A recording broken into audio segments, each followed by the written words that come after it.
Hello there.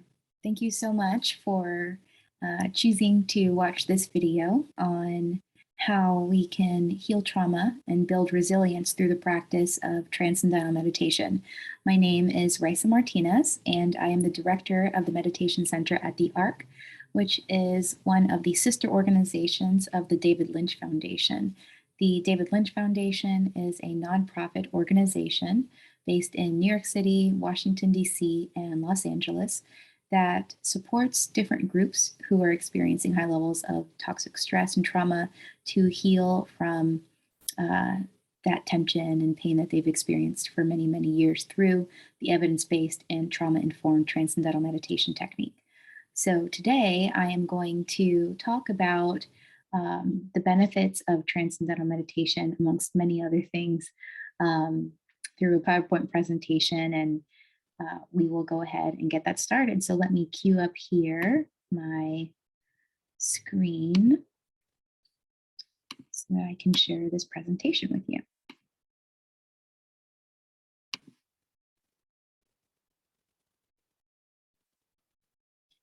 Great. So as I mentioned a moment ago, my name is Rachel Martinez, and I'm the director of the Meditation Center located in Southeast Washington, D.C. on Mississippi Avenue. And we are an organization with the David Lynch Foundation, again, a nonprofit organization that supports healing and trauma of groups that are highly affected by toxic levels of stress. And really the topic of today is going to be understanding and healing trauma by building resilience with the Transcendental Meditation technique. So I'm going to start off with just checking in about where we are now when we're thinking about stress in the physiology, in the mind, in the body, and how important it is to take the time to really heal from the trauma we've experienced. And then I'll go into how transcendental meditation can support that healing and build resilience for the individual. So I'll start off by sharing a video on transcendental meditation, hearing from some practitioners. I'll get into what the practice is, what it is not. I'll also go over what the benefits are of TM and connect you all to how you can learn more about this technique if you'd like to learn this technique through your local Transcendental Meditation Center.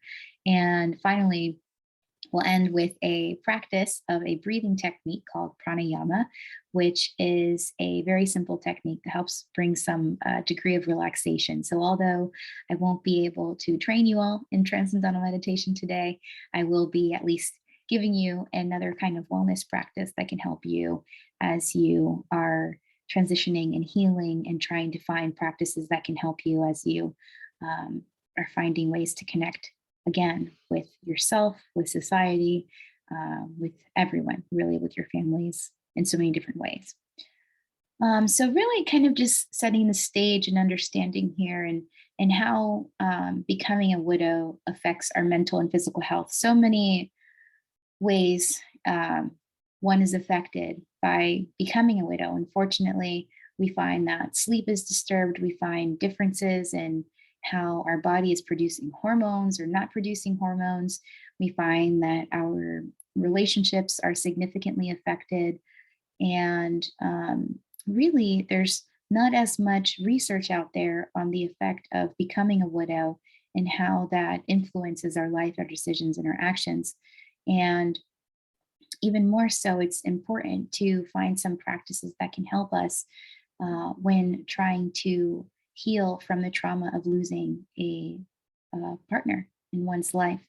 And a theme for that, and I think what's very important is to take on this analogy of watering the root to enjoy the fruit. And when we think of this, it's very important when we're nourishing something, we have to start at taking care of it at its core, right? For a beautiful tree to grow, we water it at its roots. We don't just water the beautiful fruit that comes or the leaves or the branches.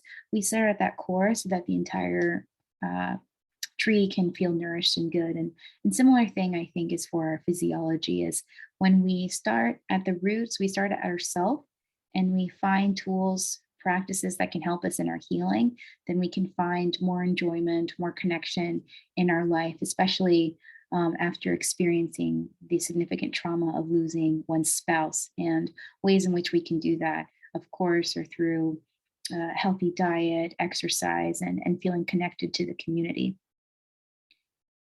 So, what I want to talk about is really how a meditation technique can help in healing and building resilience for the individual, especially one who has gone through the trauma of losing a loved one, one's spouse.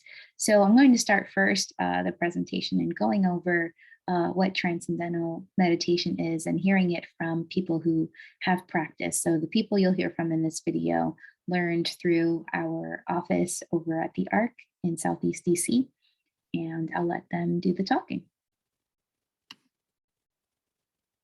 My body feels lighter. I just feel, I don't know, free.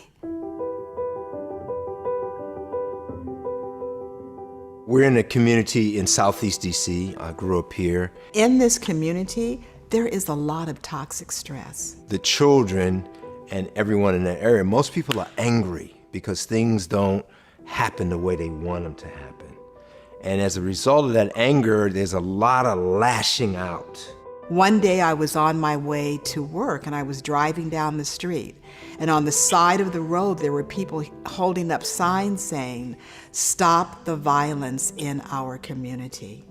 And I thought to myself, we have an answer. All right, so everybody, let's just sit back comfortably and easily. And first, let's close our eyes. I feel that TM in this community at the ARC is very important for the times in which we are living.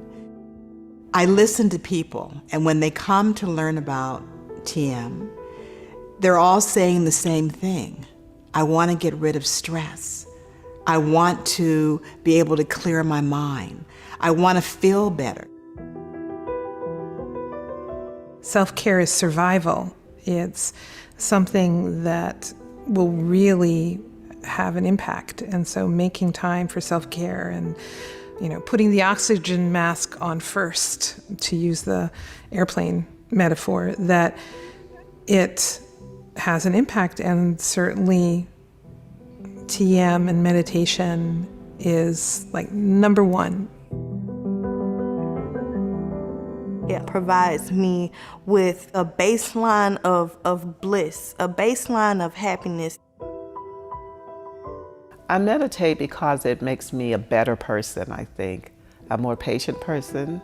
I felt this sense of peace that I can't let go of. I marvel at, how much more I'm getting enjoyment out of things that I'm doing now. I've noticed that it's taking me to another level of calmness.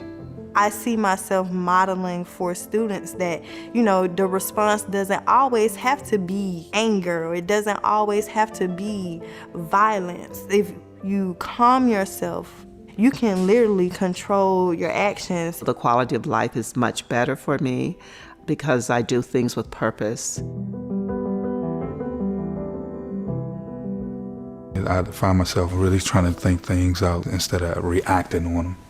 I am not always reacting. I'm planning and just have a calmer approach.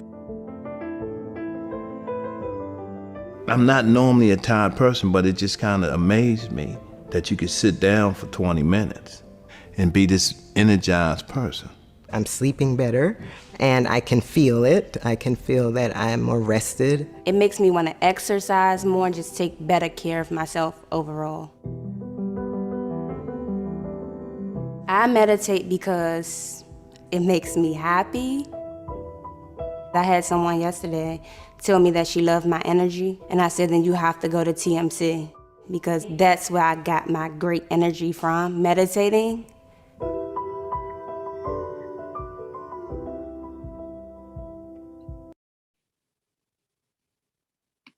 My body feels. Sorry, that happens to me every time. I have to do a little double click here to move us on to the next screen. So I like that video, and especially even though it's talking about how TM has helped specifically the community of Ward 8 in Washington, D.C. to heal from trauma relating to violence, we still hear that the benefits that they're talking about, it's about peace, it's about happiness, it's about feeling more connected, feeling less reactive and more responsive. And absolutely applies to groups of people who have experienced high levels of trauma. So when we're thinking about this in the context of widowhood, then one can see that transcendental meditation is absolutely a wellness practice that can support in the healing of the negative effects of losing one's spouse. So, what I'm going to talk about now is kind of what transcendental meditation is. So, transcendental meditation is a very simple, natural, effortless technique that's practiced every day, twice a day, for a total of 20 minutes each sitting, 20 minutes in the morning, and again, 20 minutes in the afternoon. And the way I like to understand transcendental meditation is in breaking down what the two words mean. So, the easier word first is meditation. We've all heard that word before, and meditation just means to think deeply, right? And when we add the word transcendental ahead of it, what it means is to go beyond and think more deeply. The question is, what do I mean by go beyond? What I mean is going beyond an active thinking level to a more settled level of thinking. So if you see on the screen, we have these bubbles that are progressing and getting smaller and smaller. And if you can imagine these bubbles kind of overlaid on an ocean, if you think of that surface level of the ocean, it's very active and chaotic, right? But if you look and you're a scuba diver, you know that as you go into the ocean at deeper layers, it gets quieter and quieter in comparison. Then you get to that bottom depth of the ocean. It's more quiet and still in comparison to that active level. So the same thing can be said for our mind. If we think of our mind like the ocean, we have that active surface level of our mind. It's those big level thoughts, right? That big bubble. It's where we're thinking and we're moving. I got to do this. I got to do that. I got to make a list. I got to find my list, right? Constantly thinking and acting on that surface level of our mind. However, in TM, we hypothesize that we have layers of activity.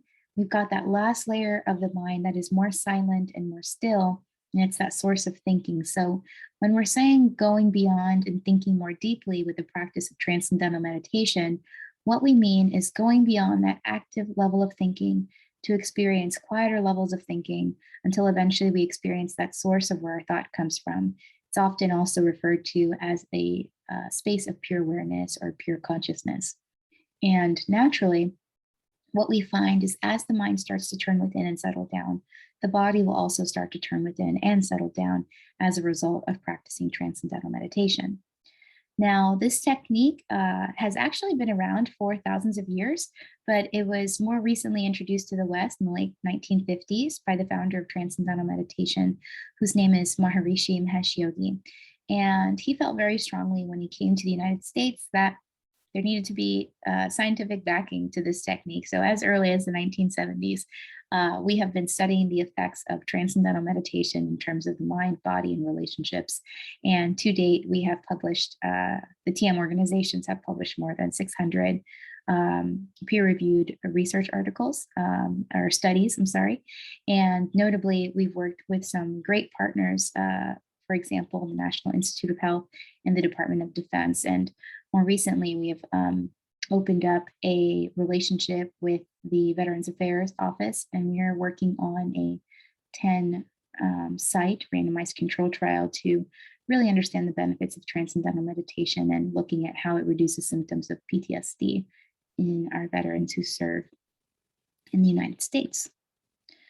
Now, a little bit of what transcendental meditation is and what it is not. It absolutely is a simple, effortless technique. As I mentioned before, it's practiced every day, twice a day, and really it can be practiced anywhere you feel safe and comfortable to close the eyes. This technique is evidence-based and it is a restorative practice. There's not a lot of effort that goes into it. Really, the amount of effort you could say there even is finding the time to do it. Right? We all need time to commit to our self-care, and that can be especially hard. But when we take the time, we can absolutely see benefit in our wellness and overall social emotional well-being. And really pretty easily added to our daytime routine. You don't have to even believe that this meditation can work for you, and it absolutely can. And this technique is always taught finally by certified instructors in transcendental meditation. Now, what this technique is not, it definitely is not a philosophy, religion, or belief system. This technique is not asking you to change anything about your spiritual practices. You don't need a spiritual practice in order to learn transcendental meditation. It truly is a mental technique that helps the mind settle down so that naturally we find the body settles down. This technique does not involve any kind of concentrating, force thinking, controlling, or manipulating of the thoughts.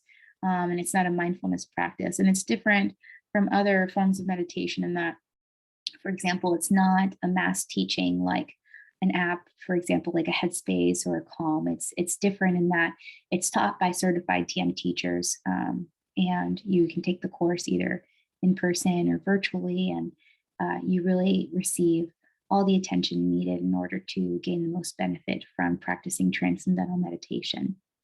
Now, transitioning us now into kind of what the benefits are of this practice. We have conducted, as I mentioned, many research studies on the effects of transcendental meditation, and really it kind of boils down to three core areas. And we see effects for the mind, for the body, and relationships that we're involved in. So I'm going to talk now a little bit on the research of transcendental meditation before I wrap us up with our breathing technique at the end of this call or recording, or Zoom technology. So generally, what we find in the practice of transcendental meditation is a reduction in things that are negative, while we see an improvement in things that are positive. So naturally, we see that stress, anxiety, and depression reduces over time. We also see that our sleep can be improved. More commonly, people say they either fall asleep more quickly, stay asleep longer, or can fall back asleep more easily after incorporating the transcendental meditation technique into their daily experience practice. And it does build some psychological, emotional resilience. People are finding that they're more easily able to deal with negative things in their life. And we have looked at some work and studied the effects of TM on blood pressure and substance abuse. And really, it all boils down to the idea that when we give our body the opportunity to experience a profound level of rest, then it has that natural mechanism to heal itself. And the example I like to use in understanding this is how we heal from a broken bone, right? So if you think of when you break your bone, you have to go to the doctor and they force it into a cast, right? You force the arm into a cast and automatically your body has the natural intelligence to heal itself because you've provided it the condition of rest, right? We don't sit there thinking, I got to fix my bone, I got to fix my bone, I got to fix my bone. No, that would be incredibly inefficient and difficult to do because we don't have time to do that. However, in the practice of transcendental meditation, what we do experience is a very profound level of rest. So naturally, if we're giving ourselves that opportunity to experience that rest, then the body is going to want to also then take that moment to release tension, deeply rooted tension and stress that's accumulated over time, and go through that healing process to help us feel better after the meditation. Now, what happens during the practice of TM is we find effects in the mind. So what I've got here is comparing a normal looking brain to an incredibly stressed out brain. Now, I will say this image that we're looking at here of the stressed brain is one of a veteran who has for many years suffered from PTSD. And what it looks like is the brain of Swiss cheese. But actually, those are not holes in their brain. They are functional holes. And what we're looking at is that the brain isn't receiving as much blood flow and connectivity to those areas of the brain. Notably, you're seeing in the front of the brain where we have to do with executive functioning and decision making has basically turned off. So when someone is under constant levels of stress, they're constantly under the fight or flight mode, right? And fight or flight mode means that we are just trying to survive. So we're not using the other regions of our brain because we're just concentrating on survival. So what happens as you continue to experience this highly stressed mental functioning, then that means your brain is not working fully at its capacity. Now, during the practice of transcendental meditation, what we see actually is the production of alpha-1 brainwaves, which have to do with building more coherence. And what building more coherence looks and feels like is that you are starting to notice and feel, finally, you can actually pay attention to things, or you're noticing the trees are actually bright, or you're noticing that you're reading a book and you've gotten to the bottom of the page and finally you're capturing information. You know how many times it happens you get to the bottom of the page and you realize, I don't even know what I've read. You have to start over from the top and continue that work and understanding. And what happens is this production of alpha-1 brainwave coherence, because it's enlivening and building these connections between all of the regions of the brain, it's rewiring and firing so that we are working more fully to our mental potential, as opposed to only working or highlighting certain regions of the brain for certain activities, as you can see when you look at what the brain activity looks like with the eyes closed or with the eyes open. During the TM practice, we're seeing high levels of coherence during the practice of TM. Now, another benefit we see in transcendental meditation is decrease in heart rate, heart attacks, strokes, and really negative things that are related to aging. And the reason I'm sharing this data on seeing how TM practitioners have a lower rate of heart attacks, strokes, and death over time is because when we experience a large trauma, then the body is significantly impacted, right? Especially when we're thinking about widowhood and thinking of, for example, how soon those widows die after losing their partner. The body goes through a huge trauma. And one can imagine, naturally, if you introduce the practice of transcendental meditation into your life, then you can find that there will be lower incidences of heart attack, stroke, and death, which is in line with our research findings.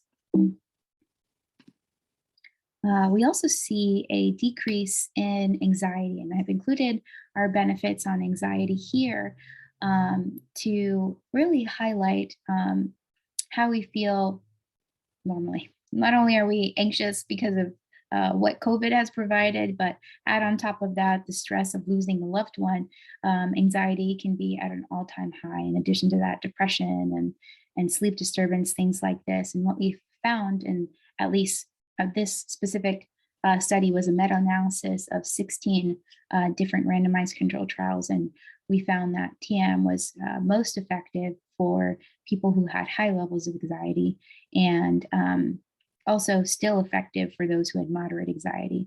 But the change over time was not as severe, as you can see is illustrated here in this graph that we look at.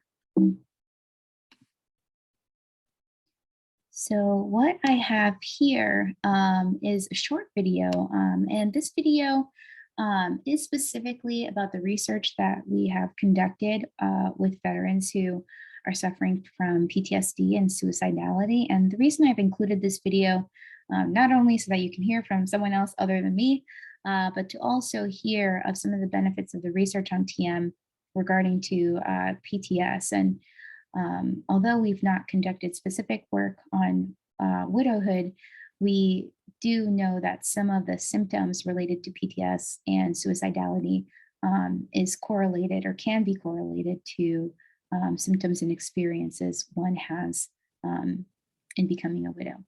So I'll play this now. It's about 3 minutes.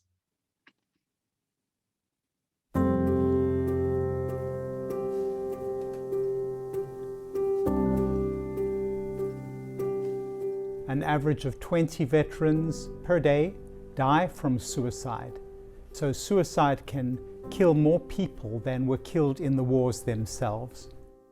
The potential advantages of using TM for PTSD are it appears to help the associated depression, it appears to be as effective as existing therapies, it's less expensive than other treatments. There is growing research evidence that Transcendental Meditation, TM, is an effective treatment for post-traumatic stress disorder.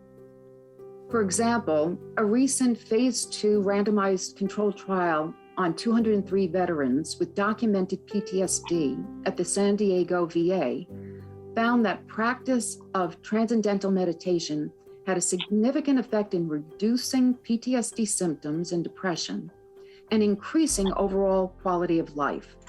This study was funded by a Department of Defense U.S. Army medical research grant and published in the Lancet Psychiatry in 2018. In 2008, I was hired to be the founder and director of the Traumatic Brain Injury Clinic at the Eisenhower Army Medical Center at Fort Gordon in Augusta, Georgia. What we found was that at 1 month, 83% of the TM group stabilized, decreased, or ceased medications, 11% increased medication dosage compared to 59% of the controls and 40% that increased medication dosage. The other thing that we monitored was the severity of the symptoms, and there was a 20.5% difference between groups in severity of psychological symptoms after 6 months. We saw significant reductions in PTSD severity, depression symptoms, anxiety, and insomnia. When we looked at actual status of having a diagnosis of PTSD, the Transcendental Meditation group had a 50% reduction of the PTSD diagnosis. They get pretty much results instantly, with of course none of the side effects associated with the use of psychotropic medications.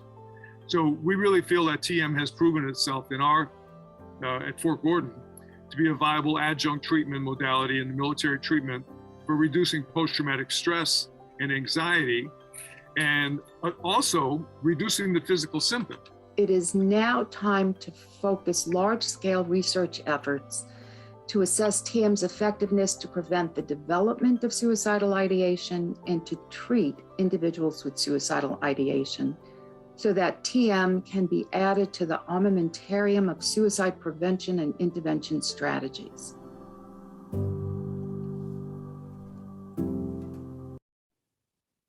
Alrighty. Happens every time. Don't know what that is.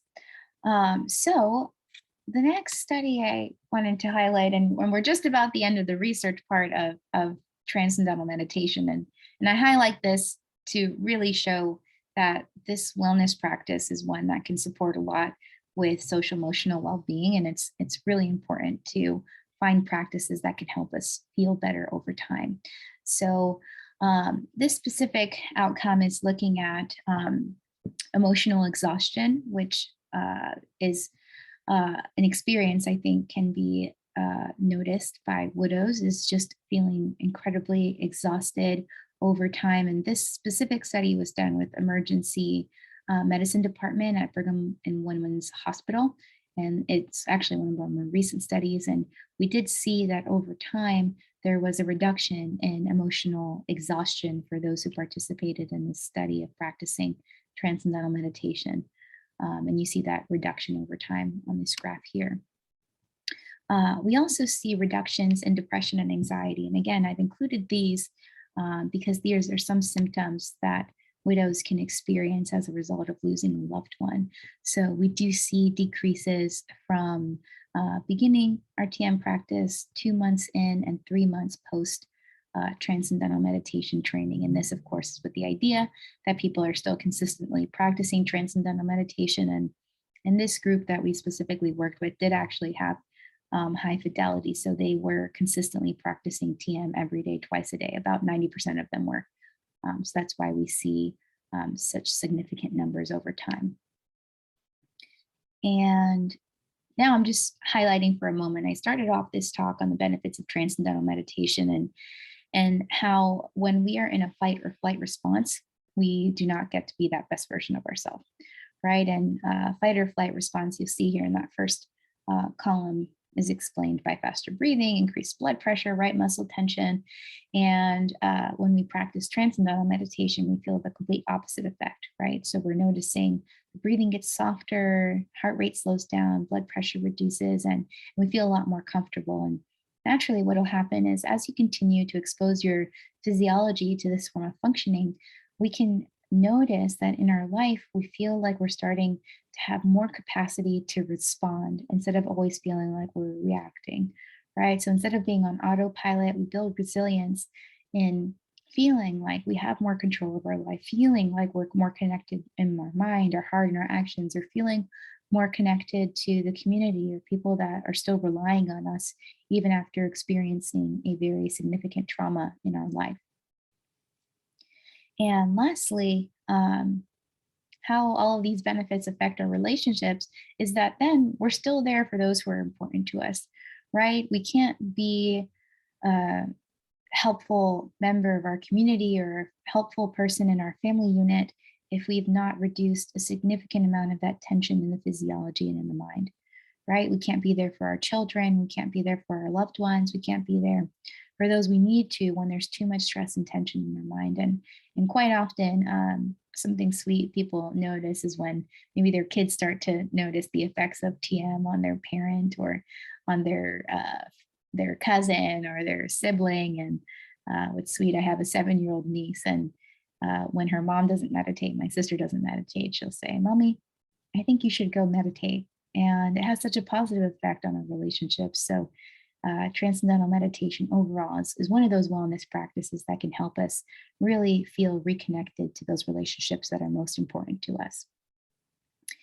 So I've talked a lot about it, but the big question now is, how do you actually learn transcendental meditation? So if you are in Washington, D.C., you can contact me at the Meditation Center.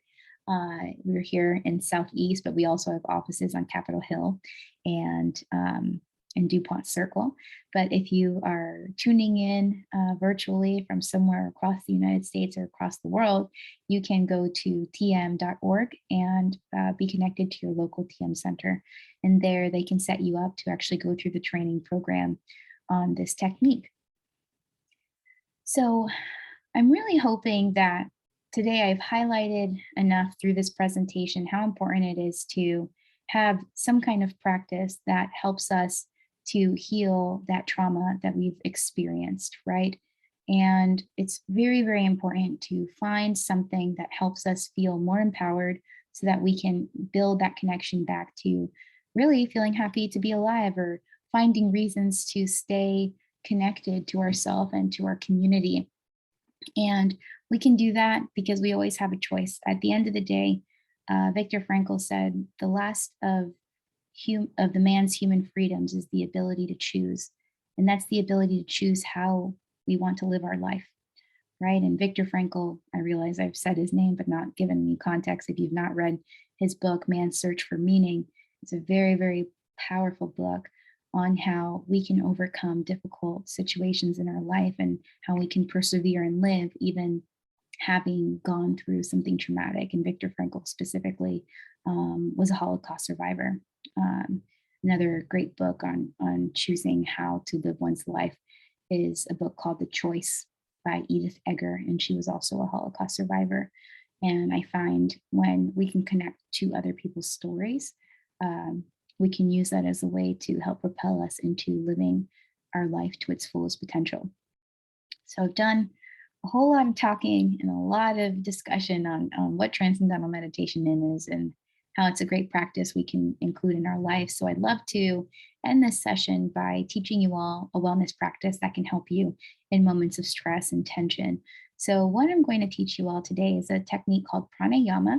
So I'm going to go through the description of what it is, and then I'll teach us, and then we'll go through a 5-minute practice of it. So pranayama is just a very comfortable breathing exercise that uses just the natural pace of your breathing. And what we do is breathe out through one nostril while the other one is closed. So I'll walk through these steps, but then I'll also show it. And so I'll close this and we'll practice it together. So we'll want to be somewhere where we're sitting comfortable, somewhere we feel safe to either have the eyes closed or have them downcast. And we're going to be using our right thumb and our 2 middle fingers.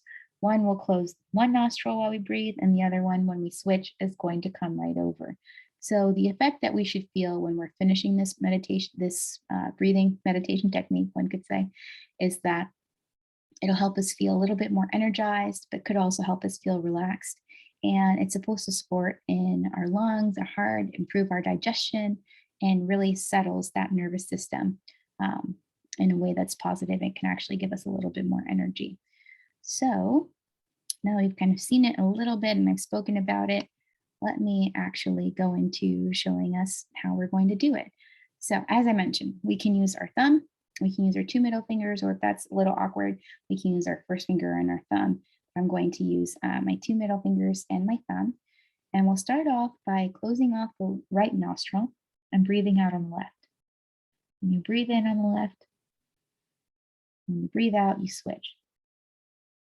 We're breathing out on the right, breathing in on the right, and we switch to breathe out on the left. We're breathing in on the left, and we breathe out now on the right. We'll breathe in on the right, and we switch always when we're breathing out. We want to always do this at our natural breathing. We don't need to be forcing very strongly. We're going to do this now just for a few minutes so you can feel the effect. And we can do this with the eyes closed or downcast. And we'll do this for about 2 minutes.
All right.